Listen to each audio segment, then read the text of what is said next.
নিজের বউ পরকিয়া করছে আর আমি দেখছি।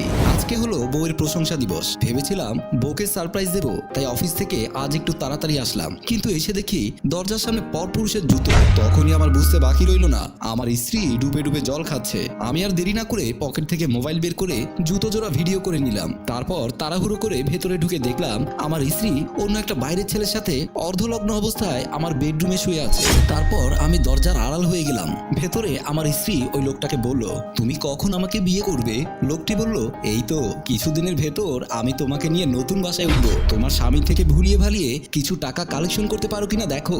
এসব কথা শুনে আমি নিজেকে কন্ট্রোল করতে পারছিলাম না। মনে মনে ভাবলাম ভিডিও করে নেই, না হলে পরে আবার আমার স্ত্রী ইতি অস্বীকার যাবে। যাই হোক, নিজেকে একটু কন্ট্রোল করলাম। যাই হোক, ওরা এখন রোমান্স করুক, আমি বাইরে একটু চা খেয়ে আসি বলেই বাইরের দিকে চলে গেলাম। আবারও প্রায় 1 ঘন্টা পর বাসায় আসলাম। এসে দেখি বউ আমার সব ঠিকঠাক করে রেখেছে, কিছুই বুঝতে দিলাম না। বউ বলল, আমার জানটা আজ এত তাড়াতাড়ি আসলো অফিস থেকে, কারণটা কি? হাসিব বলল, তেমন কিছু না, আজ একটু তাড়াতাড়ি ছুটি হলো তাই চলে এসেছি। কেন, তোমার কোনো অসুবিধা হয়েছে? ইতি কাঁপা কাঁপা কণ্ঠে বলল, আমার কেন অসুবিধা হবে? আমি শুধু দেখছিলাম আমার স্ত্রীর চেহারাটা মিথ্যে বলার সময় কিরকম থাকে। আমার স্ত্রী বলল, তোমাকে বলেছি না যখন থেকে অফিস থেকে আসবে আমাকে ফোন দিয়ে আসবে, আমি তোমার জন্য একটু নাস্তা তৈরি করব। হাসিব নিজেকে কন্ট্রোল করে বলল, আচ্ছা বাবা, সরি, আমার ভুল হয়েছে, এখন কিছু খেতে দাও, তুমি ফ্রেশ হয়ে আসো, আমি সব কিছু রেডি করে টেবিলে খাবার দিচ্ছি।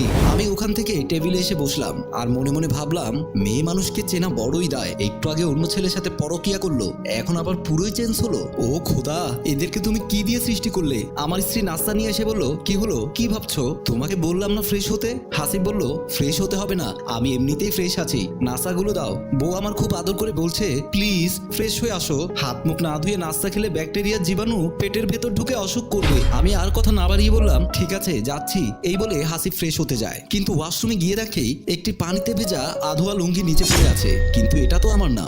আমি চালাকি করে বললাম, ইতি, ইতি, এখানে আসো তো। আমার স্ত্রী ওই রুম থেকে বলল, হয়েছেটা কি শুনি, এমন ভাবে ডাকছো, কি জানি কি হয়েছে? কথাগুলো বলতে বলতে ওয়াশরুমের পাশে আসলো। আমি বললাম, এটা কার লুঙ্গি দেখো তো, আর এখানে কিভাবে এলো?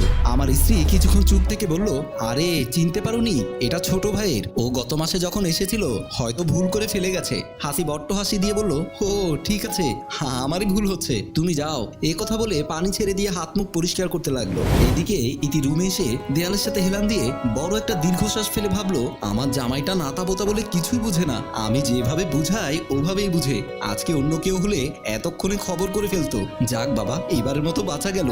এভাবেই দিন যেতে থাকে। হাসিব অনেক ভালোবাসে ইতিকে, তাই কিছু বলে না, সবকিছু সহ্য করে। অফিস শেষে হাসিব তার এক বন্ধুর বাসায় দাওয়াতে গেল, হাতে আছে 2 কেজি রসমালাই। আমি সিঁড়ি দিয়ে উপরে উঠতে দেখতে পেলাম আমার আগে আগে আমার স্ত্রী ওই বিল্ডিং থেকে একটা লোকের সাথে নামছিল।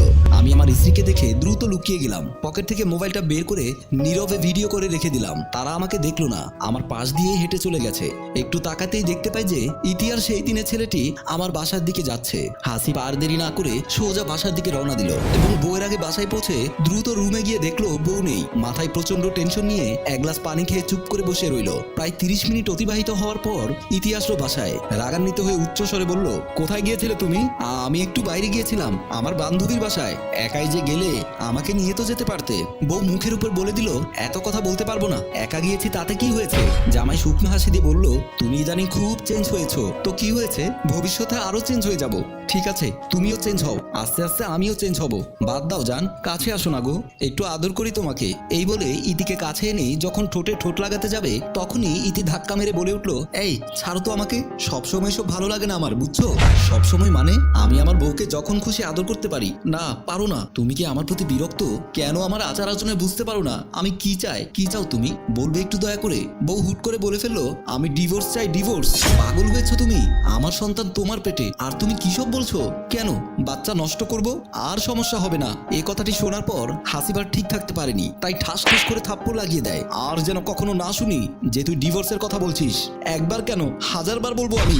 ভালো হবে না, এটা মনে রাখিস। তোকে ডিভোর্স দিতে হবে না, আমি নিজেই দিব ডিভোর্স। হাসিবের মনে মনে প্রচন্ড রাগ উঠে গেল। তারপর কন্ট্রোল করে আস্তে আস্তে করে বাইরে চলে গেল। আসিফ বাইরে যাওয়ার 10 মিনিট পর রহিমকে ফোন করলো। হ্যালো রহিম, তুমি কবে বিয়ে করবে বলো তো আগে আমাকে। রহিম তখন মাল খেয়ে টাল হয়ে বলল, আরে এত পাগল হচ্ছ কেন?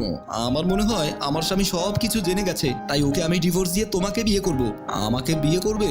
কি বলো ডার্লিং, আমি কিভাবে তোমাকে বিয়ে করব? আমি তো আগামীকালকে 5টার ফ্লাইটে লন্ডন চলে যাচ্ছি। 5 বছর লন্ডন থেকে দেশে ফিরবো, জাস্ট ফর এনজয়। তুমিও মজা পেয়েছো, আমিও মজা পেয়েছি। এগুলোর মধ্যে বিয়ে টিয়ে এগুলো আসলো কোত্থেকে? ঠিক আছে রাখি, লাভ ইউ, এখন রাখি। এ কথা বলে ফোন কেটে দিল। এদিকে ইতি হ্যালো হ্যালো করে মনে মনে ভাবলো, তার মানে রহিম আমার সাথে বেইমানি করেছে। আমি না জেনে না বুঝে আমার স্বামীকে কত কষ্ট দিয়েছি। আজকে আমার স্বামী বাসায় আসলে আমি ক্ষমা চেয়ে আগের মতো সংসার করার চেষ্টা করব। এসব কথা চিন্তা করতে করতে ওখান থেকে বিছানায় শুয়ে ঘুমিয়ে গেল। পরের দিন সকালবেলা কলিং বেলের শব্দ শুনে দৌড়ে এসে দরজা খুলে দিল। হাসিব নতুন বউ নিয়ে বাসায় ঢুকলো এবং ইতির হাতে ডিভোর্স লেটার দিয়ে বলল, এই নাও তোমার প্রাপ্য, আর এই মোবাইলটা তুমি নিয়ে যাও। এই মোবাইলে তোমার সমস্ত অপকর্মের ভিডিও রেকর্ডিং করা আছে, যা আমি 1 কপি কোর্টে দিয়ে তোমার নামে মামলা করে এসেছি। ইতি কি করবে কোনো উপায় না দেখে বলল, প্লিজ জান, তুমি না আমাকে খুব ভালোবাসো। হাসিব এবার অট্টহাসি দিয়ে বলল, তুই কি এখান থেকে যাবি নাকি জুতা পেটা করে বের করব? এ কথা বলে ধাক্কা মেরে বাসা থেকে বের করে দিয়ে দরজাটা বন্ধ করে দিল এবং নতুন বউয়ের সাথে খুনসুটিতে মেতে উঠল। সম্মানিত দর্শক, ইতির মতো কিছু মেয়েদের কারণে আমাদের সমাজে প্রতিনিয়ত পরকীয়া বেড়েই চলেছে। তাই আমি মঞ্জুর মোর্শেদ মনে করি হাসিব কিংবা রহিম দুজনেই সঠিক কাজ করেছে। গল্পটি ভালো লাগলে লাইক কমেন্ট শেয়ার করে চারিদিকে ছড়িয়ে দিন।